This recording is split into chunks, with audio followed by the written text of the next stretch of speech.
Guys, nandito na kami sa gitna po ng kuweba. Doon ako nang galing, oh. Tingnan nyo. Yun. Kakaiba din naramdaman ko dahil ang haba po ng tunnel na to. So yun po mga kababayan, mga kalingap. Dito na, finally, yung nang nakaraan kung nakita nyo sa Facebook ko na hindi kami nakapasok, nasarado kami ng kuweba. Papasukin natin ngayon to. Let's go. Guys, nandito na kami sa gitna po ng kuweba. Doon ako nang galing, oh. Tingnan nyo. Yun, doon. Medyo nasa malayo na at yung buwis natin umiikot din. At ito yung lagusan, oh. Samahan nyo ako at puntahan natin yung pinakadulo nito. Siyempre, kakaiba din naramdaman ko dahil ang haba po ng tunnel na to. Dito po ay matagpuan sa Binangonan, Rizal. Ano? Grabe guys, ang laki ng tunnel. Tingnan nyo po, puting-puti yung dalawasan. Medyo ano rin, siyempre parang pag ganito ko sa loob, parang iba yung pakiramdam.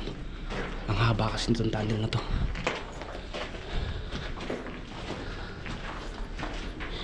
Okay guys, uy, may nakita ako. Oh. Ayan guys, oh, doon tayo galing, yung haba. Parang ano din to, parang gano'n ba kahaba to? Ito may mga gilid din, oh. Guys, pakita tayo dito sa petroglyphs, no?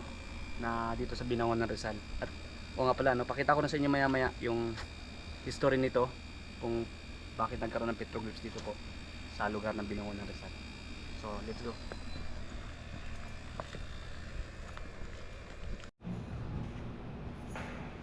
Ito guys, bawat mga history nito mga kababayan, no?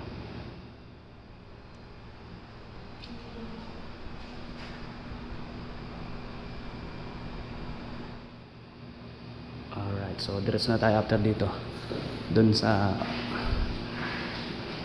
overlook, hindi nyo pahingahan guys. Let's go na. So ayan guys, dito na tayo sa taas. Dito na tayo sa taas ng petroglyphs guys, oh. Sabi, kakaiba din yung experience dito kasi medyo malayo-layo din yung nilakad natin papasok. Pero worth it naman dahil nga sabi ko ako nature lover ka. Sobrang ma-appreciate mo yung mga ganito rin lugar, no? Napaganda rin at ngayon tahimik kasi nga wala masyadong tao dahil nga kapag marami daw tao dito is minsan Saturday, Sunday, no, na maraming nakamasyal. Pero sa ganito kasing araw, Friday ngayon mga kababayan, dito tayo kaunti lang, halos parang 3 grupo lang nandito, no? May salubong tayo kaya 2 grupo na pumasyal dito. Ito guys, oh, tingnan nyo.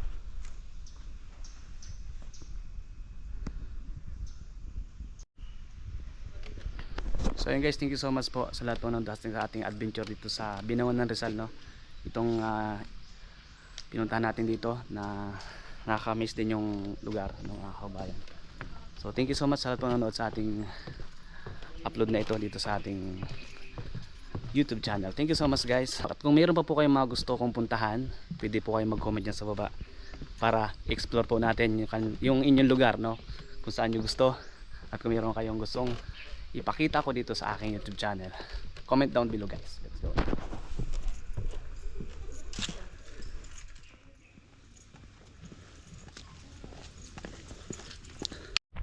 Guys, pauwi na. Sakit na po ng pako, malayo pala ito. Pero sabi ko nga, sulit naman. Pagka ikaw po ay nanonood sa atin, isa kang nature lover, talaga ma-appreciate mo din itong lugar. Kasi maganda din po. Dito po yan sa Binangonan, Rizal.